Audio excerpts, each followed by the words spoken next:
En politique, une réunion Front National qui fait polémique. Le FN Gironde a invité demain Philippe Vardon, un élu de la région PACA et militant identitaire, à venir réfléchir aux futures échéances électorales avec les militants girondins. Une visite à laquelle le collectif antifasciste Pavé Brûlant s'oppose fermement. Le collectif a en effet annoncé qu'il manifesterait devant la salle dans le quartier Saint-Augustin. Pour le moment, pas question d'interdire cette réunion, mais la rencontre s'annonce explosive. Franck Poirot. Pas de facho dans nos quartiers, c'est avec ce mot d'ordre que le collectif Pavé Brûlant et Solidaire 33 appellent à un rassemblement place de l'Église dans le quartier Saint-Augustin à Bordeaux ce jeudi. Ce collectif se définit notamment comme antifasciste et souhaite manifester contre une réunion organisée juste en face dans cette salle par le Front National de Gironde ce jeudi soir, à laquelle doit participer Philippe Vardon. Aujourd'hui élu de la région PACA et vice-président du groupe Front National de cette même collectivité, ce Niçois aurait fait partie d'Unité Radicale, une organisation nationaliste révolutionnaire dissoute en 2002 suite à l'attentat visant Jacques Chirac. Il aurait été également chanteur du groupe de rock identitaire Fraction Hexagone. On le voit entouré d'un cercle rouge sur cette image lors d'un concert de ce groupe. Il est aussi l'un des fondateurs du bloc identitaire. Pour Edwige Diaz, responsable du Front National Gironde, cette réunion n'a pas d'autre but que de préparer les futures échéances électorales locales. Elle s'adresse d'ailleurs uniquement aux militants du Front National. Une cinquantaine d'entre eux sont attendus ce jeudi dans cette salle du quartier Saint-Augustin. Et au vu des fonctions politiques de Philippe Vardon au sein de la région PACA aujourd'hui, sa présence est toute justifiée pour Edwige Diaz.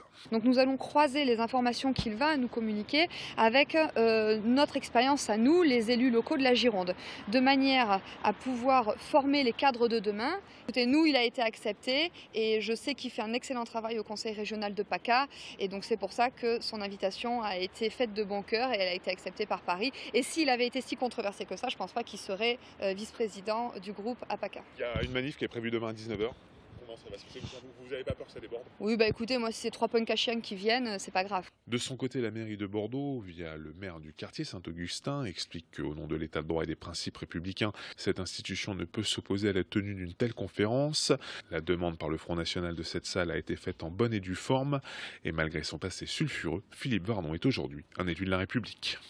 Ensuite, moi je me réjouis qu'il y ait un certain nombre de nos concitoyens, et c'est le cas depuis le début de la semaine, qui s'élèvent contre ce type de conférence avec les interlocuteurs présents qui sont pour le moins en matière de démocratie certainement très à la limite de tout ce que nous pouvons accepter et du moins de ce que je recommande d'accepter. Depuis le début de la semaine, la préfecture, via des réunions, suit de près ce dossier. Aucune décision n'a été prise sur le sujet, même au nom des troubles à l'ordre public. Entre d'un côté le service de sécurité du Front National et de l'autre les membres du collectif Pavé Brûlant, entre les deux un cordon de CRS, l'ambiance risque d'être mouvementée ce jeudi soir dans le quartier Saint-Augustin.